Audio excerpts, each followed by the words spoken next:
Déjà 1300 ans avant notre ère, du temps de Toutankhamon, les Égyptiens cuisent une quarantaine de variétés de pain au levain. Les Grecs, eux, donnent à l'histoire le four et les pains aromatisés. Ils en offrent plus de 70 variétés. Ils sont tellement bons que les Romains amènent les boulangeries grecques à Rome et les fours en Gaule. C'est ainsi qu'au Moyen Âge, le pain devient l'aliment de base de l'Europe occidentale. Mais le pain, on peut le manger de bien des façons. Lord Sandwich, par exemple, parce qu'il aimait le jeu. Ah, mais ça, c'est une autre histoire.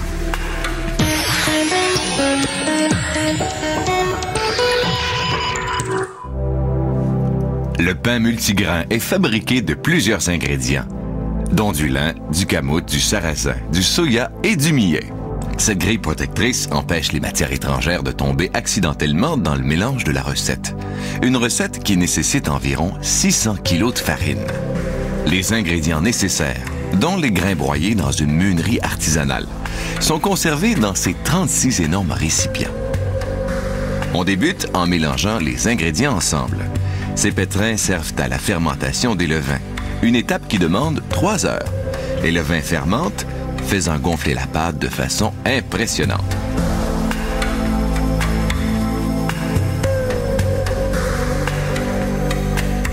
Puis, cet énorme mélangeur malaxe la pâte durant environ 8 minutes.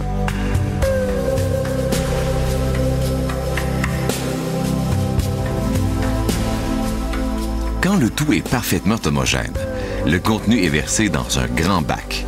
Le poids de la pâte, 1000 kg, soit 1 tonne.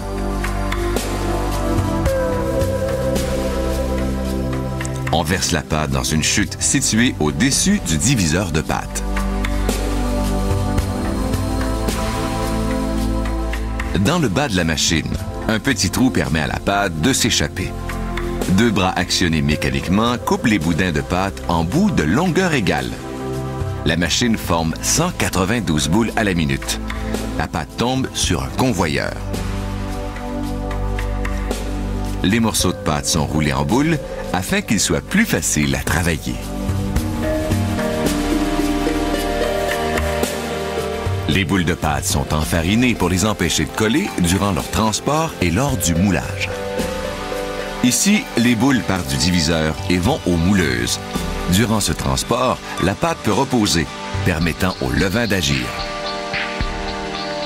Les boules sont ensuite aplaties et roulées.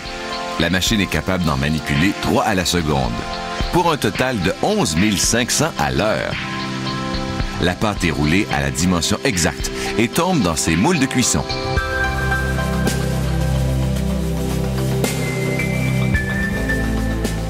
Voyons ici la fabrication des pains à hot dog. Les petites boules de pâte doivent être moulées en long et être fermentées avant le moulage.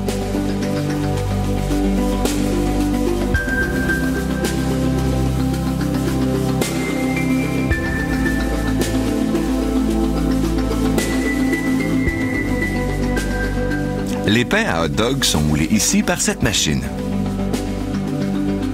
Les morceaux de pâte ne doivent pas se toucher. Ils sont donc espacés par ce petit doigt mécanique.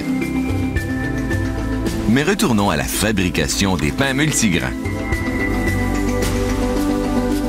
Tapis au fond des moules, les pâtes vont dans l'étuve où elles lèveront durant 1 heure à une température de 42 degrés Celsius et à une humidité de 70 %. Puis, elles cuiront durant 20 minutes à la température de 255 degrés.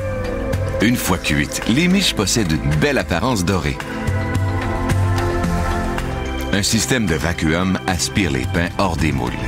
Les pains sont placés sur un convoyeur afin qu'ils refroidissent.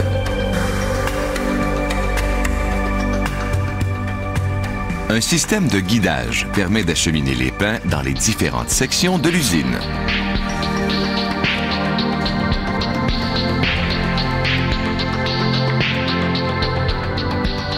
Une fois bien refroidis, les pains passent à la trancheuse qui en découpe 65 à la minute. Les pains sont tranchés par des lames à bande d'acier de 2,40 m de long. Ces lames sont changées à toutes les 2 semaines.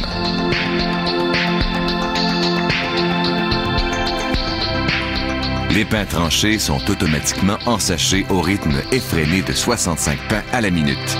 Ils sont maintenant prêts pour l'expédition. Il s'est écoulé 5 heures et demie entre la préparation de la farine sèche et l'ensachage du pain cuit.